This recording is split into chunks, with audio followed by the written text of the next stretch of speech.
जय हिंद, जय भारत, जय छत्तीसगढ़, जय बस्तर, जय दंतेवाड़ा और सबसे महत्वपूर्ण जय मां दंतेश्वरी।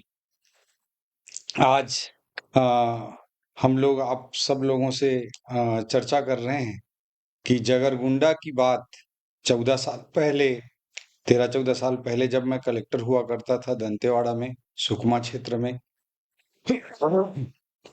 उस समय की जगरगुंडा और अभी के जगरगुंडा, और जब कलेक्टर में रह करता 2011-12 के आसपास, उससे उससे करीब 15-20 साल पहले के जगरगुंडा, ये तीनों की यात्रा को मैं बताने के लिए आज आप सब लोगों के बीच में लाइव आया हूँ। और एक जीवंत अनुभव, अपने जीवन का एक बड़ा अनुभव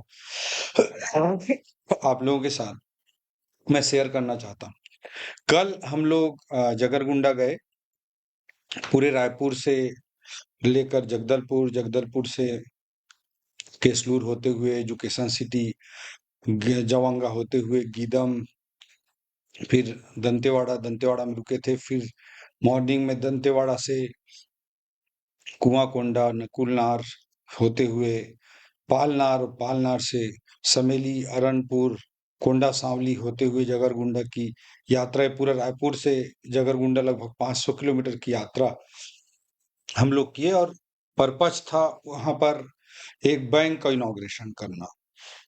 वहां पे इंडियन ओवरसीज बैंक ने एक बैंक शाखा की स्थापना की जगरगुंडा में। उसमें उसकी स्थापना कल सुनिश्चित हुई, उसका इनॉग्रेशन हुआ। आदरणीय मुख्यमंत्री जी के कर कमलों से हुआ, ऑनलाइन वो भी जुड़े, और ये इसका इनॉग्रेशन जगरगुंडा की इंडियन ओवरसीज बैंक का इनॉग्रेशन हुआ। ये जो इनॉग्रेशन है, मैं बड़ा ही इमोशनल पल था मेरे लिए। जगरगुंडा बाई रोड पहुंचना भी और इस बैंक का वहां पे इनॉग्रेशन होना बहुत ही इमोशनल मोमेंट था, क्योंकि 2000 के पहले का जगरगुंडा, 2000 के पहले 80 के दशक में, 90 के दशक में धीरे धीरे नक्सली वहां पे आना चालू हुए। उससे पहले का जगरगुंडा दक्षिण बस्तर का सबसे बड़ा केंद्र हुआ करता था। इसीलिए एक बड़ी इमोशनल फीलिंग आती है। जगरगुंडा ऐसा था कि वहाँ पे सारे डिपार्टमेंट के लोग रहते थे। वहाँ पर सारे एक्टिविटी होते थे। पूर्ण रूप में वो व्यापारिक केंद्र था। उस जमाने में वहाँ पे 2000 से अधिक की लगभग जनसंख्या थी। वहाँ पर बैंक ब्रांच हुआ करता था, सारे डिपार्टमेंट के लोग रहते थे, बहुत बड़ा बाजार लगता था। और जो बस सेवा थी उस जमाने में, जब हम हमारे बस्तर की बात करते हैं कि 98 से जो हम से पहले का जो हमारा बस्तर था, वो केरल राज्य से बड़ा एक सिंगल जिला था। एक जिला बस्तर जो चारामा से चालू होता था, चारामा से कांकेर, कांकेर से केसकाल, केसकाल से कोंडागांव, कोंडागांव से जगदलपुर, जगदलपुर से केसलूर, केसलूर से बास्तानार, बास्तानार से गीदम, गीदम से दंतेवाड़ा, इधर चले जाएं या उधर बीजापुर की तरफ निकल जाएं, भैरमगढ़, बीजापुर, भोपालपट्टनम, या केसलूर से मुड़कर हम दरभा घाटी होते हुए छिन्नार, सुकमा, कोंटा, इस पूरे लगभग जो 500 किलोमीटर से भी 400-500 किलोमीटर का जो पैच होता था, एक सिंगल जिला होता था। और केरल राज्य से बड़ा जिला बस्तर एक एक ही जिला केरल राज्य से बड़ा हुआ करता था। और उस समय में दक्षिण बस्तर क्षेत्र का सबसे बड़ा केंद्र कोई था तो जगरगुंडा था। जगदलपुर से बस सेवा जगरगुंडा के लिए चलती थी। जो बस सेवा होती थी वो जगदलपुर से केसलूर, केसलूर से दरभा घाटी होते हुए छिन्नार होते हुए सुकमा, सुकमा से दोरनापाल, और फिर दोरनापाल से जगरगुंडा के बीच की दूरी लगभग 54 किलोमीटर पड़ती है। वो पोलमपल्ली, चिंता चिंता गुफा, चिंतलनार, ऐसे होते हुए जगरगुंडा तक बस जाती थी। और जगरगुंडा से आगे सिलगेर, बासागुड़ा होते हुए 50 किलोमीटर बीजापुर पड़ता है, उधर तक पूरी बस यात्रा चलती थी। इतना बड़ा व्यापारिक केंद्र था, इतना बड़ा सभ्यता का केंद्र था, इतना बड़ा आर्थिक केंद्र था कि उस जमाने में वहां पे बैंक हुआ करता था। कल हमको हमारे साथ में सुकालू मुड़ामी जी, जनपद पंचायत कुआंकोंडा ब्लॉक दंतेवाड़ा जिले का है, उसके जनपद के अध्यक्ष सुकालू मुड़ामी जी हमारे साथ जगरगुंडा गए थे। और वो बड़े इमोशनल होकर जगरगुंडा के बहुत सारे पुराने युवाओं से मिल रहे थे। तो मैंने आश्चर्य किया, और जब मुझे पता चला कि सुकालू मुड़ामी जो पालनार के रहने वाले हैं, पालनार से जगरगुंडा लगभग 36 किलोमीटर पड़ता है, समेली से अरनपुर, अरनपुर से कोंडा सांवली और फिर जगरगुंडा। ये 36 किलोमीटर दूर पालनार का व्यक्ति जगरगुंडा में जाकर के पढ़ाई करते थे, हॉस्टल में रहते थे और 10वीं तक वो पढ़ाई किए थे वहां पर। और आज जो जनपद अध्यक्ष हैं, उनसे वो जगरगुंडा की युवा बड़े इमोशनल होकर मिल रहे थे। ये बड़ा ही उनके लिए भी बड़ा इमोशनल पल था, भावुक कर देने वाला क्षण था। और 2000 के बाद जैसे-जैसे नक्सल गतिविधियां वहां पर तेज होती गई, तो उसके बाद सुकालू मुडावी जी वापस कभी जगरगुंडा पहुंच ही नहीं पाए थे। कल वो पहुंचे, जनपद पंचायत अध्यक्ष रहते हुए। तो ऐसा इमोशनल कर देने वाला वो पल था। जगरगुंडा इतना महत्वपूर्ण केंद्र था, जिस बैंक का इनॉग्रेशन हमने इंडियन ओवरसीज बैंक का किया, वहां पर आदरणीय मुख्यमंत्री जी के माध्यम से वहां पर जो सुनिश्चित हुआ, बैंक का काम चालू हुआ, उसके पीछे भी बड़ी अजीब दास्तान है, बड़ी भावुक कर देने वाली दास्तान रही। जो वहां पर मैंने जैसे कि बताया कि जगरगुंडा एक सबसे बड़ा व्यापारिक केंद्र हुआ करता था और वहां पर उस जमाने में 2000 के पहले से बैंक हुआ करता था और 2001 में वहां पर माओवादियों ने उस बैंक को लूटा था और उसके बाद वो बैंक कभी चालू नहीं हो पाया, वो खंडहर बनता चला गया, खंडहर बनकर पड़ा रहा वो। जैसे जैसे नक्सलवाद आगे बढ़ता गया, तो चारों तरफ से वो टापू की तरह घिर गया। वहां पर चंद लोग, कुछ लोग रह गए, वहां से लोगों को भगा दिया गया। चारों तरफ से माओवादियों द्वारा वहां पे कब्जा कर दिया गया। जगरगुंडा, जैसे कि मैंने कहा कि दक्षिण बस्तर का सबसे बड़ा केंद्र था, वो दंतेवाड़ा जिले की तरफ से भी जगरगुंडा जुड़ता है, सुकमा जिले से दोरनापाल से होते हुए भी जगरगुंडा जुड़ता है और बीजापुर से बासागुड़ा होते हुए भी जगरगुंडा जुड़ता है। तो उन तीनों तरफ से रोड कनेक्टिविटी को पूरी तरह से समाप्त कर दिया गया। एक ब्लैक होल एरिया बनकर एक संप्रभु राष्ट्र में, एक सॉवरेन भारत के भीतर वो बनकर खड़ा हो गया जगरगुंडा। और तीनों तरफ से, तीनों जिला की तरफ से उस वहां तक कोई एक्सेस नहीं बचा।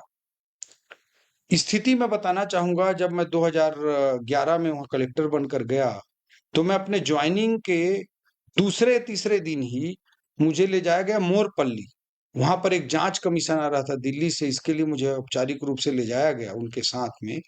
और मोरपल्ली ताड़मेटला के पास था, जो दरोनापाल से पोलमपल्ली, पोलमपल्ली से चिंता गुफा, चिंतलनार से जगरगुंडा, ये जो रोड है, ये रोड पूरी तरह से समाप्त हो गया था।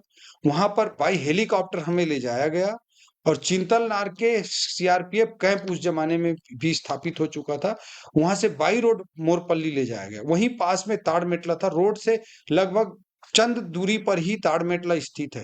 ताड़मेटला वो जगह है जहां 6 अप्रैल 2010 को 76 जवानों की शहादत हुई थी। उसमें सीआरपीएफ के 75 जवान थे। आजाद भारत के इतिहास में एक सिंगल इंसिडेंट में, एक ही घटना में 75 सीआरपीएफ जवानों की शहादत हुई हो, ये आजाद भारत के इतिहास में एकमात्र दुखद घटना थी, जो 6 अप्रैल 2010 को हुई थी।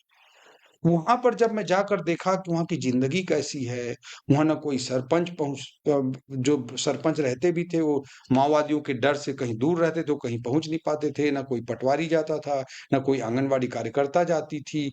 जैसे तैसे पीडीएस का चावल बस वहां पर पहुंचता था। उसके अलावा हमारी सरकारों का, हमारे सिस्टम का उनसे कोई कनेक्ट नहीं रह गया था। इतने बुरे हालात में उस समय परिस्थितियां थी।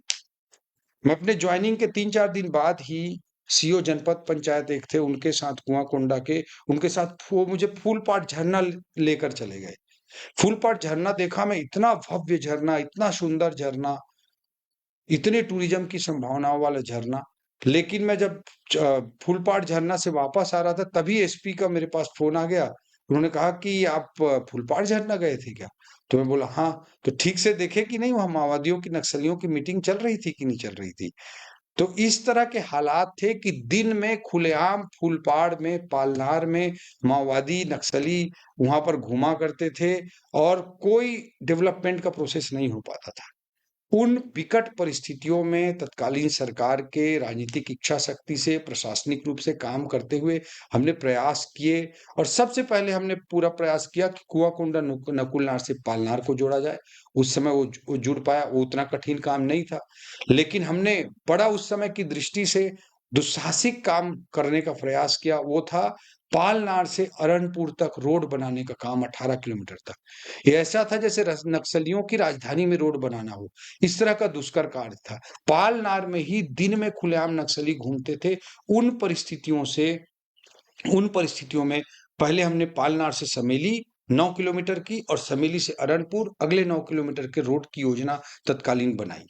पैसे हमको बजट से मिल भी जाते थे, बजट प्रोविज़न हो भी जाते थे, लेकिन टेंडर प्रोसेस उस समय ऐसे होते थे कि उसमें वहाँ पे कोई टेंडर लेता नहीं था, कोई व्यावहारिक रूप से वहाँ पे काम करने को तैयार नहीं था। फिर हमने स्थानीय स्तर पर लगभग 18-20 करोड़ रुपए की व्यवस्था की, एनएमडीसी से, एस्सार से, अलग-अलग लोगों से सहयोग माँगा और ये व्यवस्था करके टेंडर करके फिर काम करना चालू किया। तो पालनार से 9 किलोमीटर तक 9 किलोमीटर तक की समेली तक की सड़क बनाई गई, फिर समेली से अरनपुर तक के 9 किलोमीटर की अगली सड़क बनाई गई।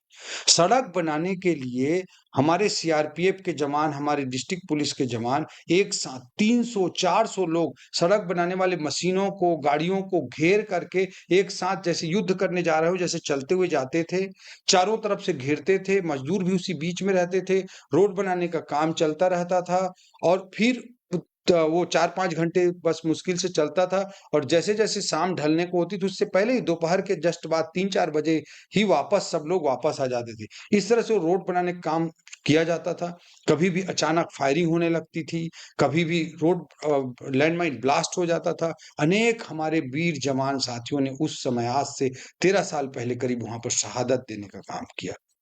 ऐसे बड़ी मुश्किल परिस्थितियों के साथ पालनार से समेली तक का रोड बना।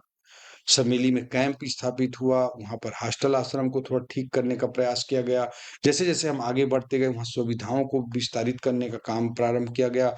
पालनार में हमने 5 बड़े आश्रम बनाए, करीब 500 की कैपेसिटी से। वहाँ पर पोटा केबिन बनाया गया, 500 से प्राइमरी स्कूल के बच्चों के लिए 8th तक के बच्चों के लिए, उस समय पालनार में 500 बच्चों के लिए मॉडल पोटा केबिन स्कूल प्रारंभ किया गया। करीब-करीब हमने टोटल 1200 बच्चों के रहने की व्यवस्था पालनार में की। 2.5 साल के अपने उस कार्यकाल में हम लोगों ने 50,000 से अधिक बच्चों के लिए आवासीय विद्यालयों की व्यवस्था की, नहीं तो पूरी पीढ़ी शिक्षा से दूर हो जाती और कहीं न कहीं नक्सलियों का कैडर बन जाती। शिक्षा संबंधी जो प्रयास हुए, उससे नक्सलियों को कैडर मिलना बंद हो पाया, समाप्त हो पाया। इस तरह की स्थितियाँ निर्मित की गई। पालनार में स्टाफ के लिए, सरकारी स्टाफ के लिए, कर्मचारियों के लिए वहाँ पर कॉलोनी बनाने का काम किया गया, वहाँ के बाज़ार को विकसित करने का काम किया गया। उस ज़माने में वहाँ पे सोलर लाइट लगाने का काम किया गया और बाद के कालांतर के वर्षों में पालनार को डिजिटल विलेज भी उस समय के प्रशासन और सरकार ने सुनिश्चित किया। भाजपा की सरकार थी। पालनार डिजिटल विलेज का भी अवार्ड पाया। इस तरह से पालनार की एक कहानी आगे बढ़ी। पालनार से धीरे-धीरे समेली की कहानी आगे बढ़ी, फिर धीरे-धीरे अरनपुर की कहानी आगे बढ़ी और जब मैं कलेक्टर से मेरा ट्रांसफ़र हुआ, कलेक्टर दंतेवाड़ा के पद से, उस समय अरनपुर से कोंडा सांवली तक के भी टेंडर को हम लोग फाइनल करके आए थे और मेरा बड़ी इच्छा होती थी कि तीनों तरफ से जगरगुंडा खुले, दंतेवाड़ा तरफ से खोलने की ज़िम्मेदारी, प्रशासनिक ज़िम्मेदारी मेरी थी। इसलिए उस ज़माने में जान पर खेल करके हमारे वीर जवानों ने, सब लोगों ने, ठेकेदारों ने, सबने मिल कर के अरनपुर तक सड़क बनाने का काम किया। अरनपुर से कोंडा सांवली तक आगे बढ़े। लेकिन हम सोचते थे कि अरनपुर कोंडा सांवली से होते हुए भी जगरगुंडा खुले, दोरनापाल, पोलमपल्ली, चिंतागुफा, चिंतलनार की तरफ से भी 54 किलोमीटर की सड़क खुले और बासागुड़ा होते हुए बीजापुर तक की भी सड़क खुले। आज धीरे-धीरे, धीरे-धीरे लगातार प्रयासों से तीनों तरफ से सड़क खुला है। फिर भी काफ़ी सेंसिटिव एरिया माना जाता है, लेकिन अभी बस वहाँ पर चलना प्रारंभ हुआ है। 2001 में जिस बैंक की बिल्डिंग को लूटा गया था और वो एक खंडहर बन गया था, उसी बैंक बिल्डिंग का रिनोवेशन करके इंडियन ओवरसीज़ बैंक के माध्यम से वहाँ बैंक प्रारंभ किया गया और अब इस तरह के अलग-अलग जगहों में, इंटीरियर जगहों में बैंक प्रारंभ करने का काम बहुत तेज़ी से किया जाएगा, ताकि योजनाओं का लाभ, महतारी वंदन योजना का लाभ, प्रधानमंत्री किसान सम्मान योजना का लाभ या तेंदूपत्ता का पैसा, ये सब हमारे आदिवासी भाइयों के खाते में भी सीधा क्यों ना पहुँचे। प्रधानमंत्री राजीव गांधी जी हुआ करते थे, वो बोलते थे कि मैं दिल्ली से ₹1 भेजता हूँ तो 15 पैसा पहुँचता है। आज टेक्नोलॉजी का युग है, मोदी जी का युग है। मोदी जी ने जनधन अकाउंट सुनिश्चित किए हैं, आधार से सीडिंग सुनिश्चित किया है और अब ₹1 अगर दिल्ली से या रायपुर से भेजा जाता है तो पूरा का पूरा ₹1 हितग्राहियों के खाते में पहुँचता है। तो क्यों ना हमारे बस्तर के आदिवासी भाई-बहनों के खाते में भी पूरा पैसा अकाउंट के माध्यम से पहुँचे, सारी सुविधाएँ उनको मिल सके और उनको सुकमा तक ना आना पड़े। हम फिर से क्यों उसी तरह के पुरातन वैभव वाले जगरगुंडा को क्यों नहीं स्थापित कर सकते और एक नई ऊँचाई पर जगरगुंडा, बीजापुर, दंतेवाड़ा, सुकमा, दक्षिण बस्तर और पूरे बस्तर और उत्तर बस्तर के विकास की यात्रा को एक नई ऊँचाई पर पहुँचाने के लिए समर्पित होकर हम क्यों ना काम करें? ये हम सबका संकल्प होना चाहिए और इस दिशा में हम सब आगे मिलकर आगे बढ़ेंगे, तो निश्चित रूप से सफलता मिलेगी। माओवादी लोगों को भी मैं कहना चाहूँगा कि वो भी इस सकारात्मक विकास की प्रक्रिया से जुड़ें, किसी प्रकार के आदिवासी भाइयों का भला कैसे हो, उसके लिए सकारात्मक भूमिका निभाएँ। वो मुख्य धारा में, विकास की धारा में, संविधान की धारा में मिलकर आगे बढ़ें, तो निश्चित रूप से बस्तर के आदिवासी भाइयों के हित में काम होंगे और बैंक खुलेंगे, बैंकों से उनको पैसे मिलेंगे, तेंदूपत्ता से आज ₹5500 में तेंदूपत्ता खरीदा जा रहा है। 1-1 हज़ार रुपए प्रति माह माताओं, बहनों को महतारी वंदन योजना के माध्यम से पैसा दिया जा रहा है। इन सबको इन सबको सुनिश्चित हम मिलकर कर सकते हैं। प्रधानमंत्री किसान सम्मान योजना के तहत प्रतिवर्ष ₹6000 भेजा जा रहा है। इन सबको हम सब मिल कर के सुनिश्चित कर सकते हैं। इसके लिए हमारे शरीर हम सबके शरीर के कण-कण को और जीवन के पल-पल को भी समर्पित कर दें, तो कम है। और आज शिक्षा का एक गढ़ के रूप में जिस तरह से दंतेवाड़ा और दक्षिण बस्तर स्थापित हुआ है, उसी यात्रा को जिस तरह से सुकमा में, नारायणपुर में, बीजापुर में स्थापित किया गया, वैसे जगरगुंडा जैसे स्थानों में भी हम पुनः स्थापित करें। जो व्यापार का बड़ा केंद्र था, शिक्षा का बड़ा केंद्र था, प्रशासनिक रूप से बड़ा केंद्र था, चिरौंजी, इमली का बड़ा केंद्र था, दूध-दही का बड़ा केंद्र था जगरगुंडा, उसे पुनः हम स्थापित करने के लिए समर्पित होकर प्रयास करें और जगरगुंडा और पूरे बस्तर को एक नई ऊँचाई पर पहुँचाएँ। तभी छत्तीसगढ़ और भारत के विकास की यात्रा पूरी हो सकेगी। यही सब अपनी भावनाओं को मैं व्यक्त करना चाहता था, इसलिए आज मैं आप सबसे लाइव जुड़ा और जगरगुंडा की कहानी मैं आप सब लोगों को बताया। आने वाले समय में बस्तर में हर दृष्टिकोण से काम किए जाते रहेंगे। प्रधानमंत्री आवास योजना का काम बहुत तेज़ी से किया जा रहा है, उसके लिए जितने वित्तीय प्रबंधन की आवश्यकता है, पिछले साल के बजट में 8,000 करोड़ रुपए का और इस साल के बजट में साढ़े 8,000 दोनों मिला के साढ़े 16,000 करोड़ रुपए का बजटीय प्रावधान किया गया है। जितने भी पैसे की ज़रूरत होगी, हमारे गरीबों के आवास के लिए पूरा किया जाएगा। ₹5500 तेंदूपत्ता खरीदने के लिए जो भी ज़रूरत होगी, उसे सरकार हमारे मुख्यमंत्री जी के नेतृत्व में पूरा कर रही है और करती रहेगी। धान को भी खरीदना हो ₹3100 में, उसके लिए भी पूरा सरकार काम करती रहेगी। महतारी वंदन के लिए भी काम करती रहेगी। इसके अलावा जो वहाँ पे इंफ्रास्ट्रक्चर है, सड़क, पुल, पुलिया, बिजली, टेलीविज़न, मोबाइल टावर, बस सुविधा, इन सब के लिए भी हम काम करेंगे। इस बजट में आपने देखा होगा मुख्यमंत्री सुगम यातायात योजना हम लेकर आए और मुख्यमंत्री जी के नेतृत्व में उन जगहों में जहाँ पे बस नहीं चल पा रहे हैं, वहाँ बस चलाने का काम करेंगे। जहाँ पे मोबाइल टावर लगाना प्राइवेट कंपनियों के लिए फ़ायदेमंद नहीं होता, इसलिए वो ध्यान नहीं देते। ऐसे जगहों के लिए मुख्यमंत्री मोबाइल टावर योजना भी लेकर के हम बजट में आए हैं। इन सब प्रयासों को आगे बढ़ाते रहेंगे और बस्तर का और छत्तीसगढ़ का विकास सुनिश्चित करेंगे। जय हिंद, जय भारत, जय छत्तीसगढ़, जय माँ दंतेश्वरी, जय जोहार।